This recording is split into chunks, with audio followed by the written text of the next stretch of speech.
Andrew, we wanted to have you on the show today because I have a backlog of stories about Make America Healthy Again, the MAHA agenda, and its sort of guru and leader, Robert F. Kennedy Jr. He's currently testifying before Congress, and I have to say, he looks redder and sounds worse than I think I've ever heard or seen. No. He's looking better every day because he's getting healthier. As a medical professional, he is my Gandhi. He actually shares a lot of sleeping habits with Gandhi. They have a similar sleep aid, one could say. He has similar views on the Aryan race, I'm sure. Into eugenics.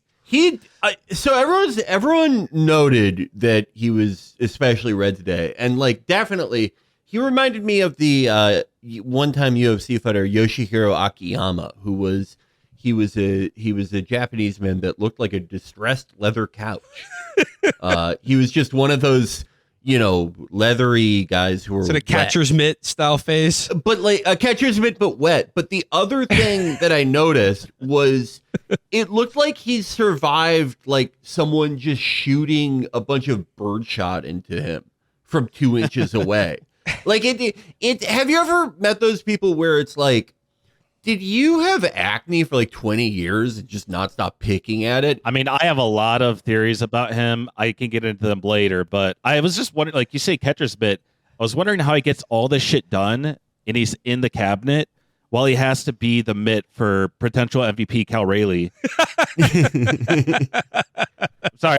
Well, I know you're a Judge fan, but Bobby's been carrying. I think Cal's got it this year. Having that many home runs as a catcher, hard to beat. And the Mariners are good. So what's the explanation for like the insane pockmarking though?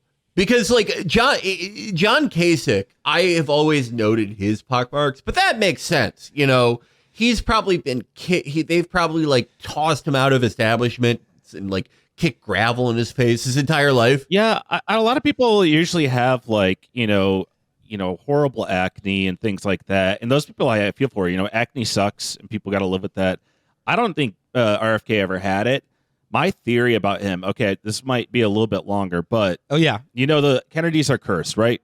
They all die. They're just or they cursed. kill other people. Anyone around them or them themselves. Or they kill other it's a lot of, RFK Jr. He defeated that curse by putting a new curse on himself. I don't know if he went and met it with a shaman, or they went to like a small Eastern European village and met someone that has the juice, and he's deflected death and beaten it. That's how he gets away with everything, because they said, well, your body's going to disintegrate and you're going to look like a fucking mutant. But you're going to be able to do whatever you want. You're going to be able to touch your babysitters. You're going to be able to cheat on Cheryl Hines a million times. And you're going to sound like you gargle, gravel for dinner. I think you're onto something, because like I was, Spencer sent me that article about, Olivia Nuzzi's comeback. And that's like, good, good fucking luck, lady. I forgot they were like just laying in bed combing to each other on FaceTime and shit. It's so cool. That entire thing was so funny to me though, because it was like the way that people treated RFK, even RFK supporters and Trump people. It was basically like, come on, that he's basically like he's basically just like a pubescent but stupid child. He's like a child with a growth hormone problem who the school district like just forces through high school without him knowing how to read. He can't help himself.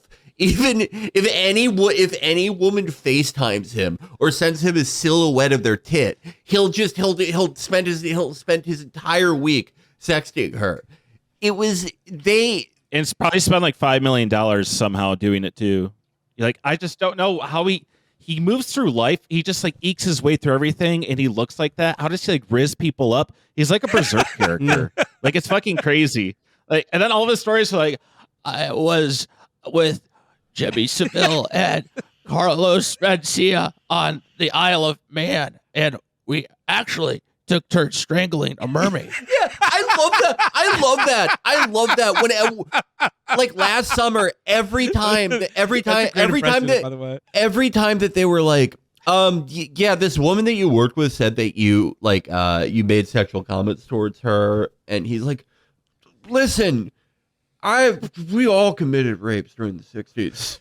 I was no Boy Scout. I was like, there's a great novel by the late British artist Brian Catling called Hollow, and it's like this grim Renaissance setting, and it's about this like band of like ruthless mercenaries that are commissioned by the church to transport this oracle across Europe, and it's like it's this weird little oracle in like a basket, like an infant size.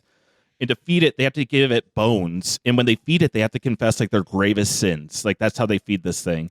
And you find out all their fucked up sins that they do. And this one guy you find out ate an angel. And I always think of RFK, like that's what he is. Like he's one of those guys. Like who that's how he gets through all this. You know, he just there's something so crazy about it. It's like it makes me feel fucking insane. Where he's like, yeah, I raped a babysitter, and it's just like, yeah, like nothing matters. Nothing matters. It's like all these things that we accepted as just givens and baselines in politics. RFK shows up on the scene, the dumbest, most annoying guy ever with the shittiest voice in the world. Everything he says is so fucking stupid. And every time you think we're gonna be rid of him, like he comes out and he's like, okay, I admit it, I was at the Wonderland murders and it was my idea. I gave John Holmes AIDS. I thought it was funny. And like Charlie Manson had a good heart, you know. That's and the then kind of shit all he that says. happens is like someone on the Trump campaign is like, listen, we know he's not a saint, but he wants to get like the wrong juice boxes out of kids' hands. He wants to take all the unhealthy stuff out of candy. He has fucking depression. He is. I mean, if he was born in the 90s or 2000s, he would be like he would be posting a fundraiser for DIY anarchist space where he's just doing horrible things to everyone in that house. Oh, dude, I think maybe with this curse he has to maintain that I talked about, he's definitely killed people. Like, allegedly, you know, allegedly. In my mind, he's allegedly. It's like, there's got to be so much shit he's done that we don't know about. That like he lies all the fucking time, but I think there's a lot of shit that he's like not lying about, and I'm like, yeah, because he just everything bounces off him. Yeah, I'm imagining that prior to becoming healthy, he was eating biblically inaccurate angels, you know, like with a harp and wings, just like a regular looking person. It was like 18 eyes. For a long time, I thought I was eating the angel Gabriel, but I didn't realize that there was preservatives in it. No, but once he started eating biblically accurate angels, that's when he could study and read for the first time. That and doing heroin. The angels of Genesis did not have seed oils. And Felix, you want to talk about him saying unbelievably stupid things? Right before we started recording today, like I said, he's getting grilled in Congress today. and it looks like he got grilled before too. No, he looks like he was steamed. Yeah, he looks like he was steamed, and like I don't know, like it. I've never seen someone get pockmarked at 70 and they weren't pockmarked before. There's no explanation for it. Like, I'm sorry, it's so fucked up. Well, it's from bugs. You know, there's that video of him during the campaign cycle where he had like all those ladybugs on him, and I just thought of that scene from Prince of Darkness. The guy's made of bugs. He's like, hello. I've got a message for you, and you're not going to like it. Beef tallow. Yeah, it's about our food. It's about beef tallow. He's the pain.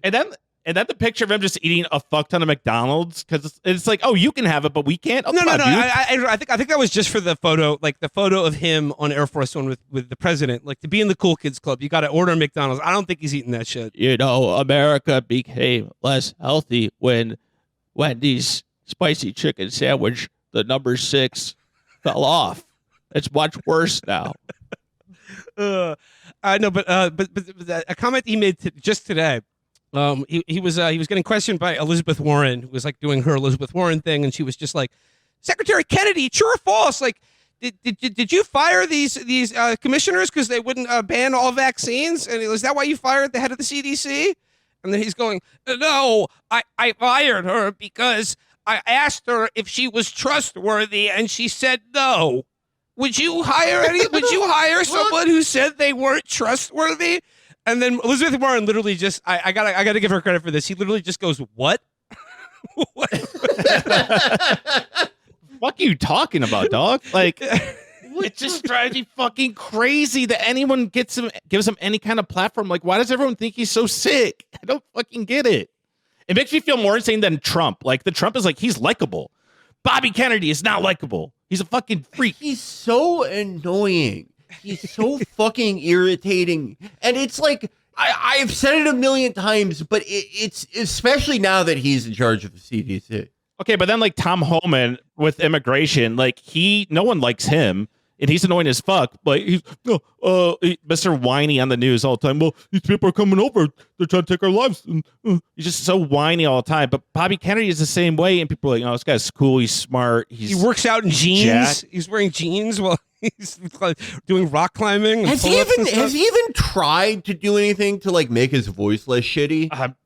I'm sure he has money. He's a Kennedy. That's the one thing that you can't cure by like eating raw honey and shoving like a beehive up your asshole, I guess. Yeah, there's probably some OMFS surgeon that is like, please, man, I can fucking fix this. I'll even give you a discount.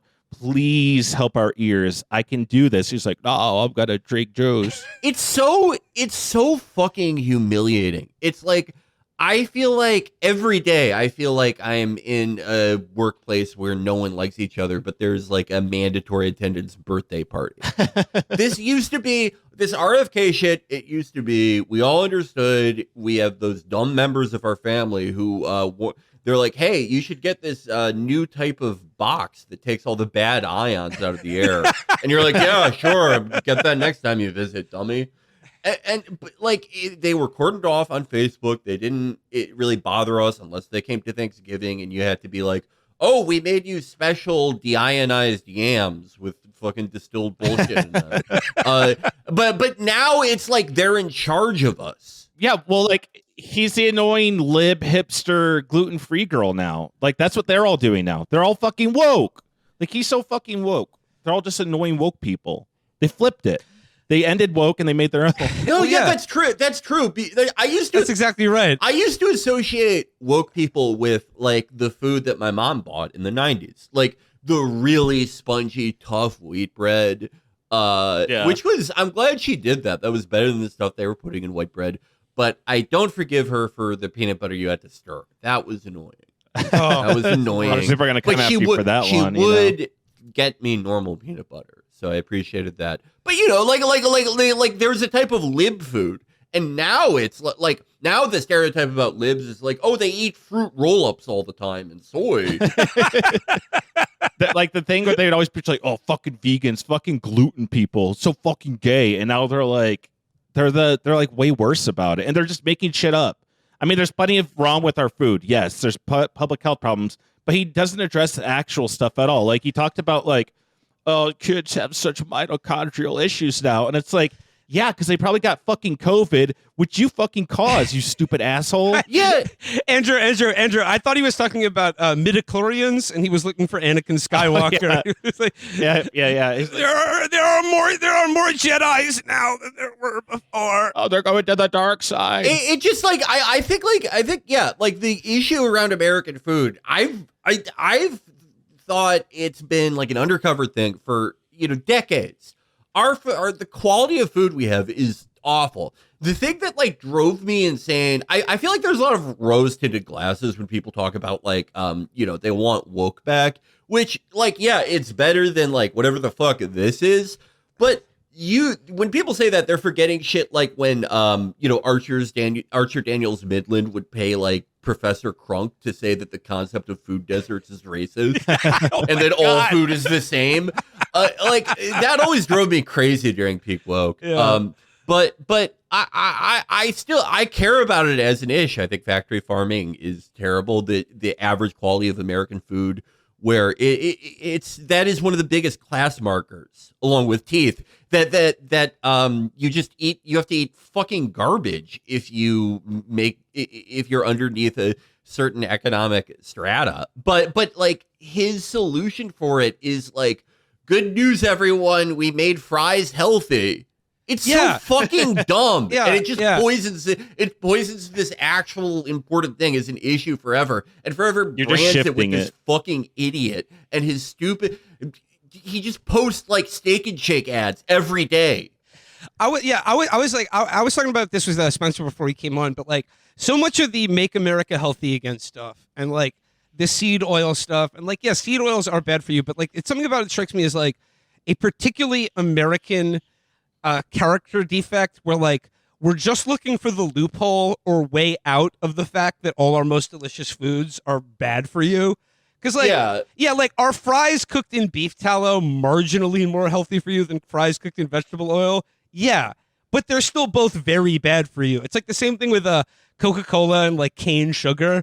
You know, like it's just a different kind of sugar, buddy. It's just it's still just way more sugar than you should be drinking. Like all the sorry, the fact of the matter is, foods that are delicious are bad for you, and if you only eat them, your health will suffer. And there's no way out of that. Like you can't just alter one ingredient in French fries to make them healthy. Has anyone told RFK Jr. that canola oil is from rapeseed? He might like it more. Also, my other theory about him with the COVID stuff is I don't think the China shit is real. I don't think it came from there. And another thing, going back to the curse he agreed to many, many decades ago, he is COVID. He came in and he spread it. It comes from his body. That's why he's so against the vaccines, because he's got to do the work. It's like a plague, you know? He's like the bearer of a plague. And that's the whole reason why he says it's not real. While we're relitigating things from woke, I just want to say right now, I don't believe the wet market theory, but this is another thing from woke that annoyed me. Was when people got annoyed, they got mad at the term wet market. And I saw these videos where people were like going to Whole Foods and being like, oh, is this a wet market? And it's like, no, you're not selling a live ostrich.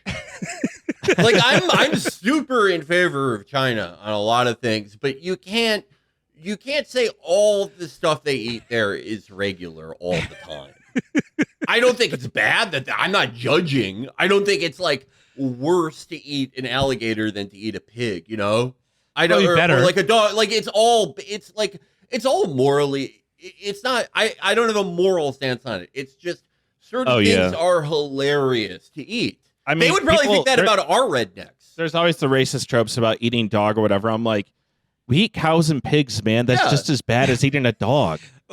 Pigs are more intelligent than dogs. Yeah, I eat meat, but also I recognize it's fucking gross and weird to do. Yeah, it's a very arbitrary line, and like my line, I'm not moralizing. I'm not. I don't think I'm superior to them for some of. I just don't think I'm better than them for eating just cows and pigs. Exactly. And yeah, chicken. But it's like it's sort of fucked.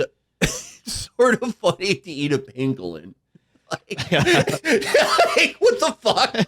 What are we doing? Eat them like an artichoke. I don't know. I don't know. I guess I am moralizing a little here because pangolins there just aren't a lot of them left, and that just seems like the worst thing you could use them for is food.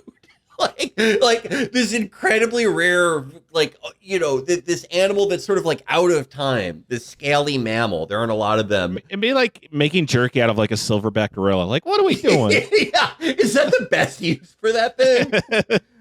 I don't know. Yeah, and again, you know, America we've probably made more things. It's not a moral thing. It's just like it's very funny to eat certain things. Yeah, and you know, overall, it isn't funny to eat animals. It's not what I'm saying. It's just absurd. That's why it's funny. Yeah. And then you have like RFK, who's like chopping heads off whales and probably eating roadkill. And he's like, wait, did they eat roadkill again? That was, oh God. Did you ever have those kids that you were friends with? The bear story? Did you ever have those kids that you knew where there was always that one, like, just fucking gross kid who, if you found a dead squirrel or something, he would always like pick it up? Yeah, they got to touch the dead animal. It's like, dude, it's covered in maggots. Oh God, I hope every kid I knew like that is dead now. There's no redemption from that. The kids that want to like cut open a frog and it's not in school. Oh God. Oh man. No, that's what RFK. He gives me the same feeling as those kids.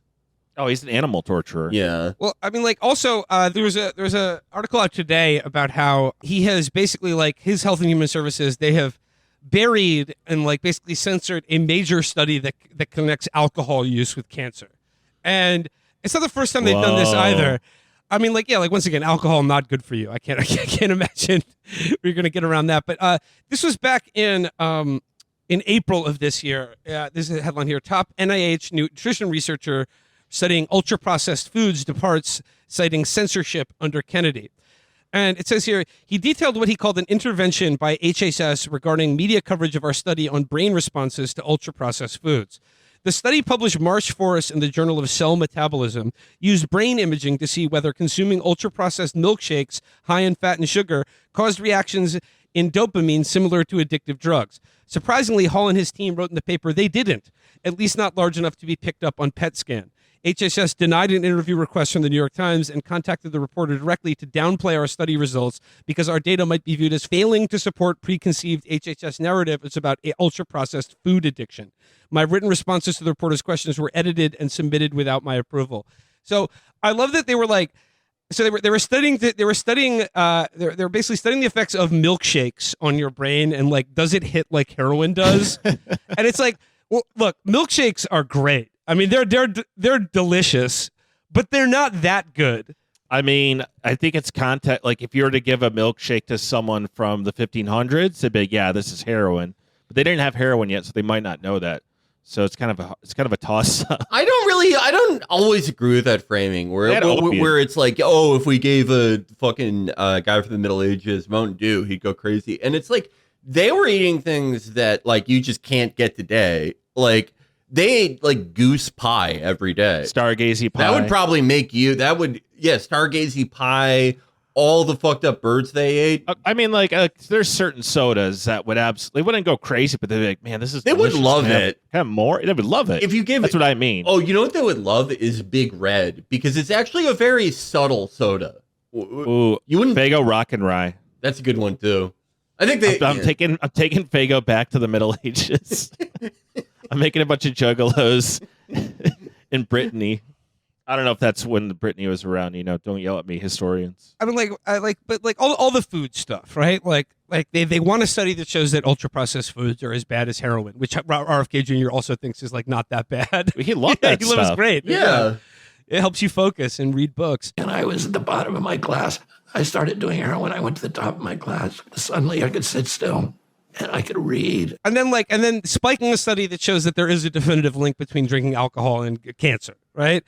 And like the whole Make America Healthy thing, again, is like, I think there's two things going on here. Like one is that like you can get far with it because our health and healthcare system in this country is so unbelievably fucked up that like I understand why people are just sort of reaching out to connect with anything that gives them an explanation for it or provides like some sort of alternative or an easy explanation for why everything is so fucked up. Like, and I think that largely has to do with the fact that like healthcare is just unaffordable.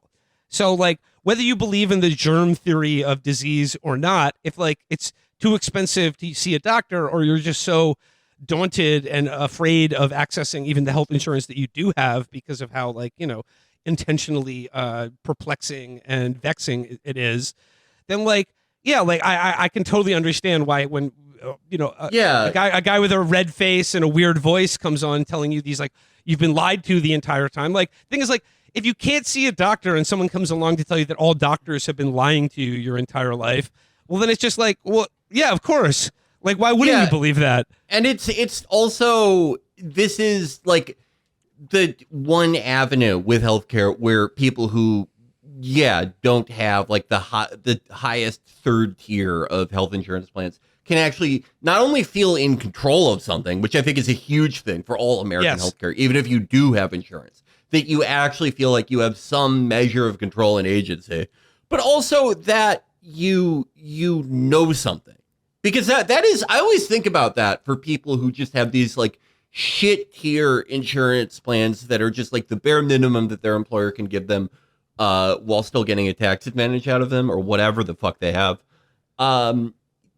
They go through life having no idea what will be covered, what's wrong with them, because they can't afford to go to a doctor, or even if they can, everyone is just completely overbooked to shit because they're just trying to use the margins on fucking everything.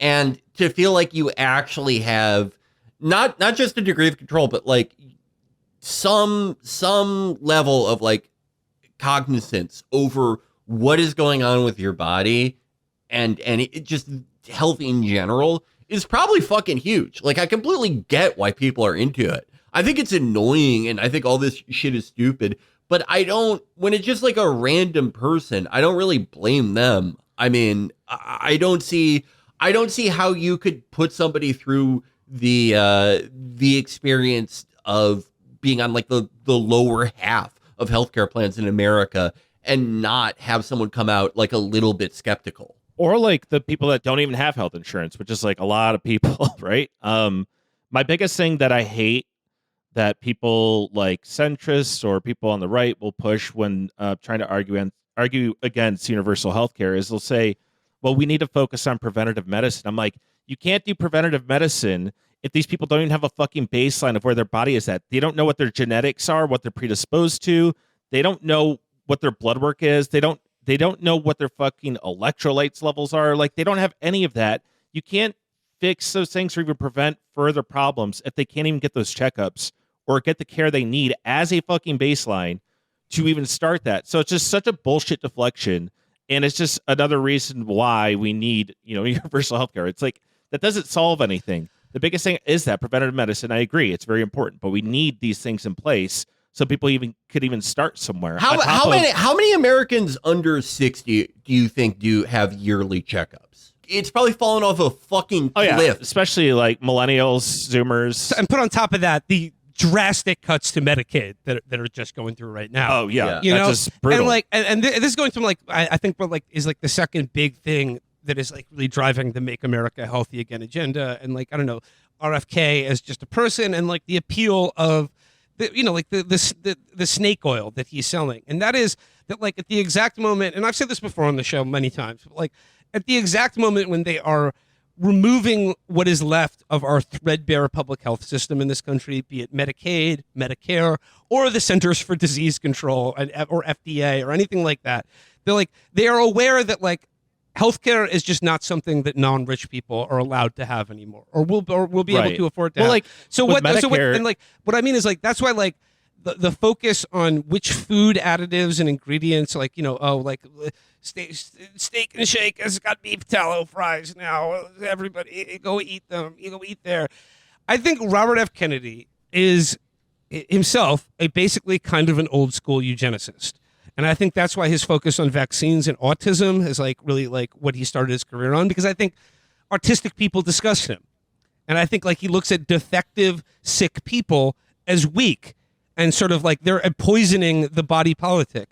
And I think that like in lieu of healthcare, they're going to make it all about individual consumer choices so that if you get sick, it's your fault. Like we've given you all the information about like the bad foods that you shouldn't be eating. So then when you get sick, and even if it's cancer or something unrelated, or, even if it's tangentially related to your diet or not related to your diet at all, they can just be like, well, you didn't protect yourself well enough against the, disease, which is like a universal fact of human life.